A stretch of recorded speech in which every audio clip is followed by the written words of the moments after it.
Hello friends, જય શ્રી કૃષ્ણ મિત્રો, કેમ છો? બધા મજામાં છો ને? આજે આપણે એક નવા વિડીયો સાથે હાજર થયા છે।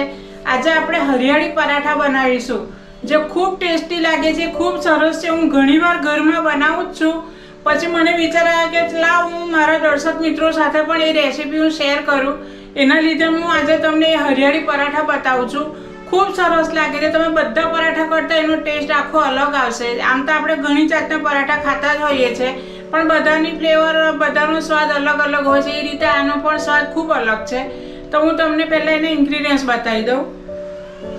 જુઓ, મેં આમાં લગભગ 50 ગ્રામ જેટલા લીલા ધાણા લીધા છે, પછી 250 ગ્રામ મેથીની ભાજી છે, 250 ગ્રામ પાલક છે, મેં ધોઈને સમારી 3-4 પાણીએ ધોઈને સમારી કાઢી છે, અને મેથીની ભાજી પણ મેં સમારીને ધોઈ કાઢી છે।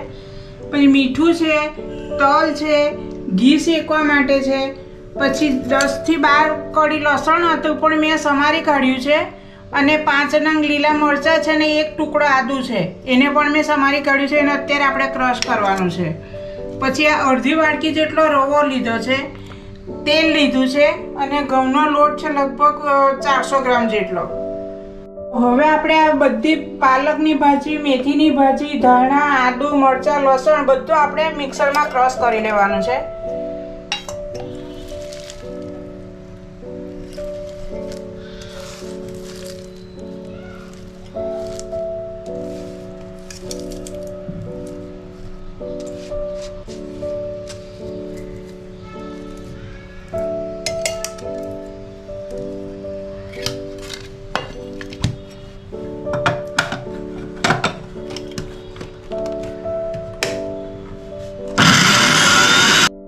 જો હવે આપણે ધાણા અને મેથીની ભાજી, પાલક ક્રશ કરી દીધી છે। હવે એમાં આપણે ધાણા અને મેથીની ભાજી પણ ઉમેરી દઈએ।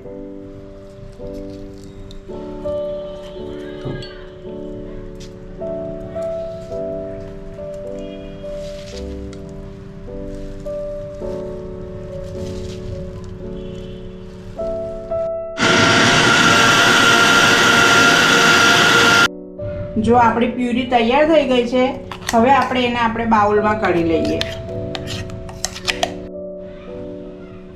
જો હવે આપણે એમાં રવો ઉમેરી દઈએ। રવો આપણે અડધી વાટકી લીધી છે। રવો ઉમેરવાનું કારણ એટલું જ છે કે આપણા થેપલા ખૂબ ફરસા થશે, અને ઉપરથી કડક અને અંદરથી એકદમ સરસ પોચા થશે। આપણે લોટ જોડે મિક્સ કરી લઈએ।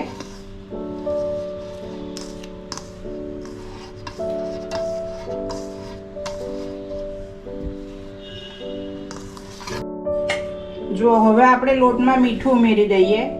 સ્વાદ પ્રમાણે મીઠું ઉમેરવાનું છે આપણે એમાં, કેમ કે આપણે ભાજીમાં મીઠું ઉમેર્યું નથી, એમ જ ક્રશ કરી છે, તો આપણે ટેસ્ટ પ્રમાણે એમાં મીઠું ઉમેરી દઈએ, અને તેલનું મોણ મૂકીએ છીએ આપણે।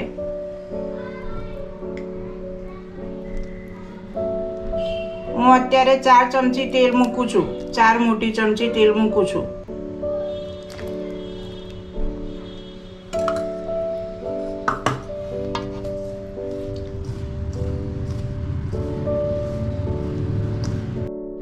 જો આપણે મોણ અંદર મિક્સ કરી દીધું છે, હવે એમાં આપણે તલ ઉમેરીએ। તલ ઉમેરીને આપણે મિક્સ કરી લઈએ, અને ત્યાર પછી જે આપણે આ પેસ્ટ બનાવી છે ને અત્યારે, પાલકની ભાજી, મેથીની ભાજી, ધાણા, એની જે આપણે અત્યારે પેસ્ટ બનાવી છે ને, એનાથી જ આપણે લોટ બાંધવાનો છે। પાણી બિલકુલ લેવાનું નથી। આ જે પેસ્ટ છે ને એ પેસ્ટથી જ આપણે લોટ બાંધવાનો છે।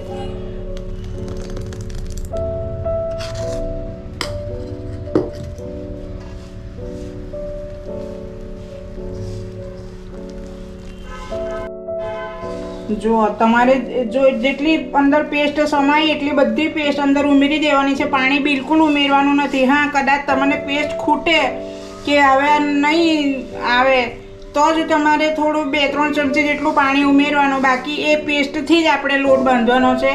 એટલે જ એને હરિયાળી પરાઠા કહેવામાં આવે છે। અને પરોઠા જેવો જ એનો લોટ બાંધવાનો છે। આપણે નથી કઠણ બાંધવાનો કે નથી ઢીલો બાંધવાનો। જે રીતે નોર્મલ આપણે પરાઠાનો બાંધતા હોય ને એ રીતે જ બાંધવાનો છે એને।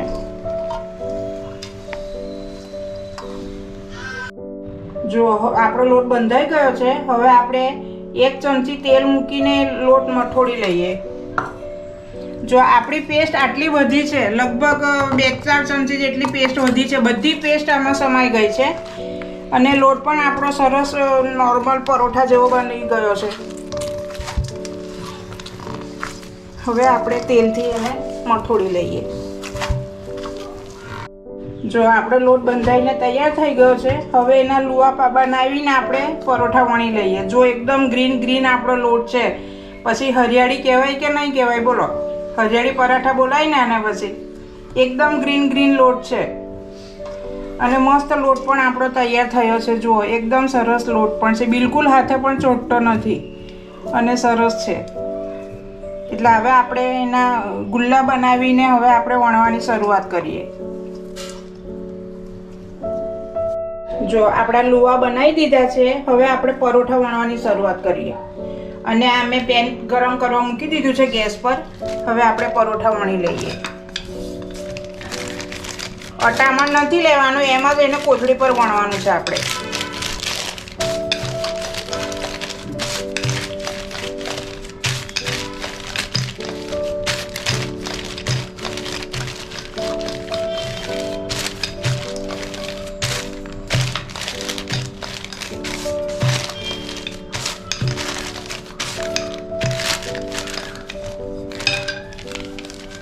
જુઓ પછી એને આપણે આ શેપ આપવાનો છે. આમ ચોરસમાં શેપ આપવાનો છે આપણે. જો એક આવી રીતે અને એક આમ 4 બાજુ કિનારી આપણે વારી દેવાની છે અને પછી 2 વેલણ ફરી પાછા મારી લેવાના છે આપણે.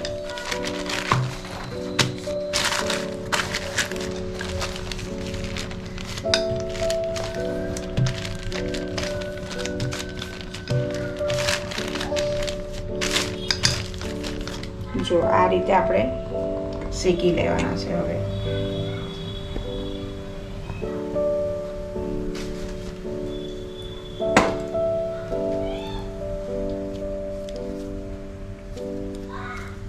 જો આ બીજું પણ આપણે એવી રીતે જ વણી લેવાનું છે.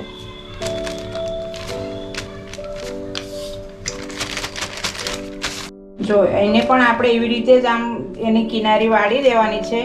પછી આમ પણ વારી દેવાનું અને ચોરસ શેપ આપી દેવાનો છે એને. જો આ રીતે.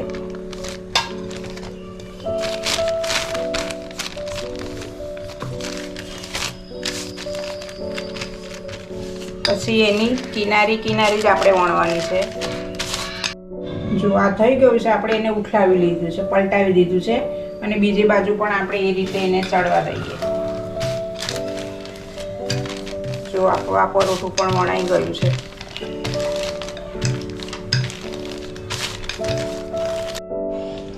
જો આ જ રીતે આપણે બધા પરોઠા વણી લેવાના છે અને આ શેપમાં વણવું હોય તો તમે આ શેપમાં, ગોળ વણવું હોય તો ગોળ, જેવી રીતે તમને ફાવે એ રીતે તમે કરી શકો છો. પણ આ શેપમાં કરીએ તો એમ થોડું સારું દેખાય. જો હવે આપણે ઘી મૂકીને શેકી લઈએ છે પરાઠાને.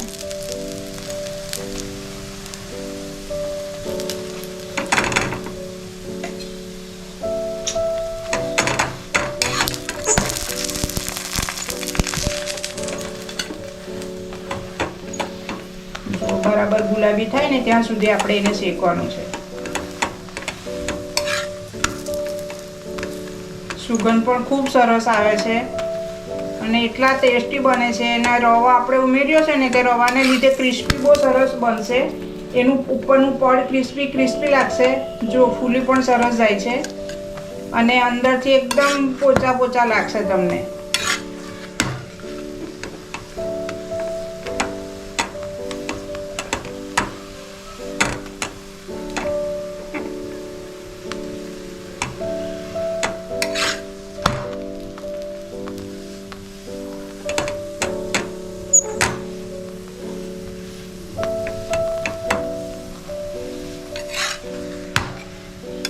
આપણું શેકાઈ ગયું છે. આ રીતે આપણે બધા પરોઠા બનાવી દેવાના છે.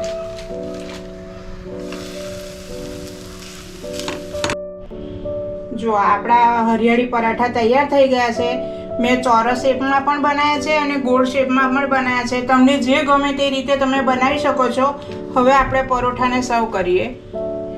જો અહીંયા મેં પ્લેટમાં પરોઠા મૂક્યા છે અને મસાલા દહીં છે. દહીંમાં મીઠું અને મરચું ઉમેર્યું છે. મસાલા દહીં સાથે સર્વ કર્યું છે. જો આપણા હરિયાળી પરાઠા તૈયાર છે. તમે પણ ઘરે આ રીતે જરૂરથી બનાવજો. છોકરાઓને પણ સારું છે. પાલક, મેથી, ધાણા છોકરાઓ માટે પણ સારું છે. આપણા મોટા માટે પણ સારું છે. તો જરૂરથી બનાવજો. વિટામિન એનાથી ખૂબ ભરપૂર છે. તો તમે જરૂરથી બનાવજો.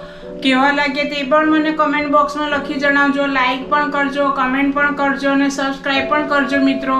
અને જરૂરથી બનાવજો. બાય. હવે આપણે નવા વિડીયોમાં મળીશું. જય શ્રી કૃષ્ણ.